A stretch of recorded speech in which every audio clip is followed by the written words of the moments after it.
The dining room was filled with the smell of roasted chicken and my mother's famous garlic mashed potatoes. Everyone was laughing, passing plates, clinking glasses, everyone except me. I sat at the end of the long oak table in the same chair I'd had since I was 12, wearing the soft cream sweater I'd bought just for this Thanksgiving. I had driven 4 hours to be here, smiling the whole way because family is supposed to be safe, right? My sister Cassandra walked in late, as always, her designer coat still on, cheeks flushed from the cold, perfect blonde hair falling in waves. She kissed Mom, hugged Dad, then finally turned to me. Her smile was sharp like glass. "Where's your husband and kids?" she asked loudly, making sure the entire table heard. The room went quiet. Forks paused midair. "Oh, right," she continued, tilting her head with fake pity. "You don't have any." A few cousins snickered. My aunt quickly looked down at her plate. Mom tried to change the subject, but Cassandra wasn't finished. "I mean, seriously, Elena, you're 34. TikTok. Some of us actually built a family while others, well, stayed behind." She shrugged like it was nothing, then sat down and started scrolling her phone, showing everyone new photos of her twins. I felt every pair of eyes on me. My throat closed. My cheeks burned so hot I thought I'd catch fire. I wanted to disappear. I wanted to scream.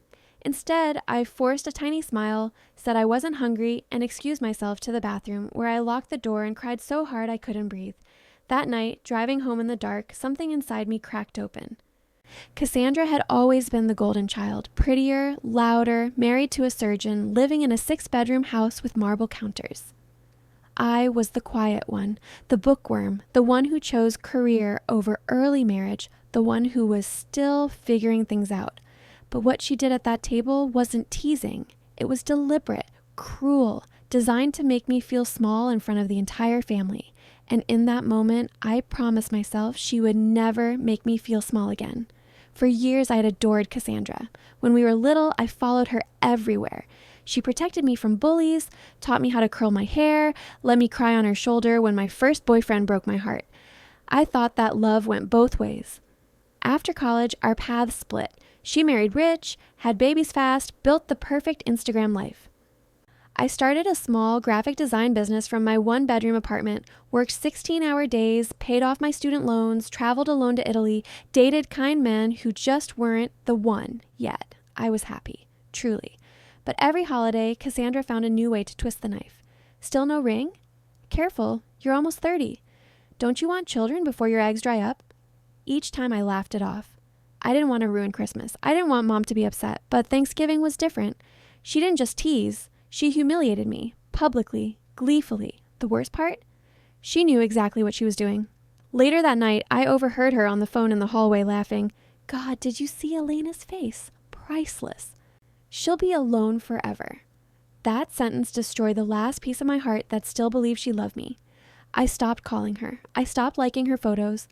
I went quiet in the family group chat, and I started planning.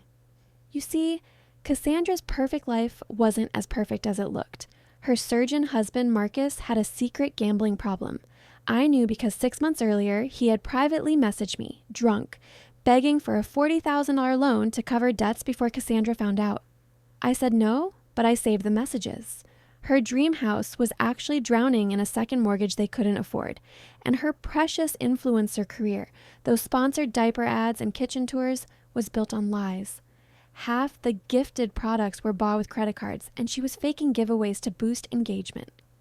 I had proof of everything. For months, I gathered more screenshots, bank statements Marcus accidentally left visible during a video call, emails, even a recorded call where she bragged about return fraud to her best friend. I didn't want to use any of it, but she left me no choice.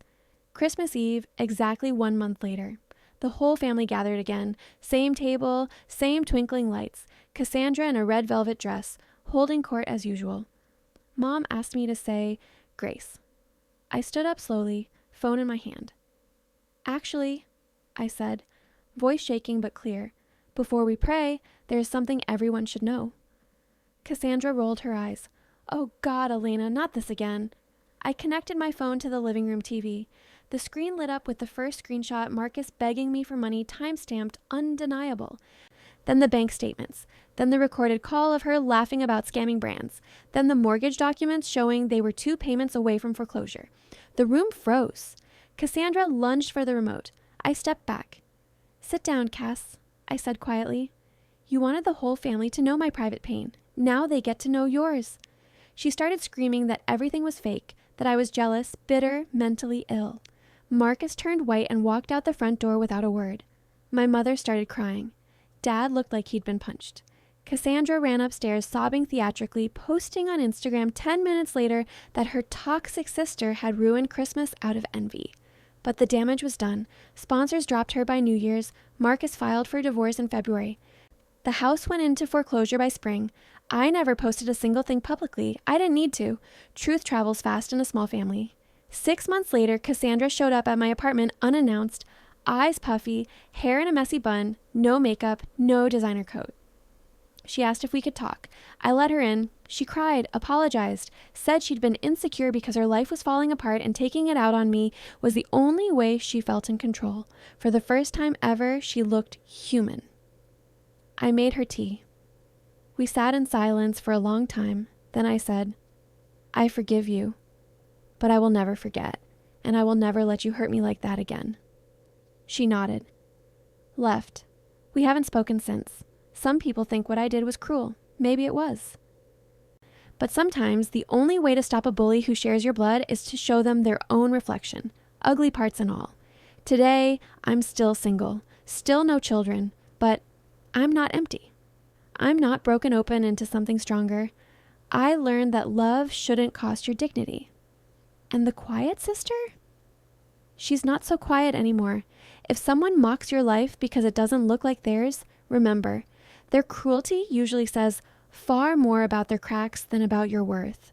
Protect your peace, heal in private, and when you're ready, let the truth do the rest. You are enough, exactly as you are, and anyone who makes you feel otherwise doesn't deserve a seat at your table.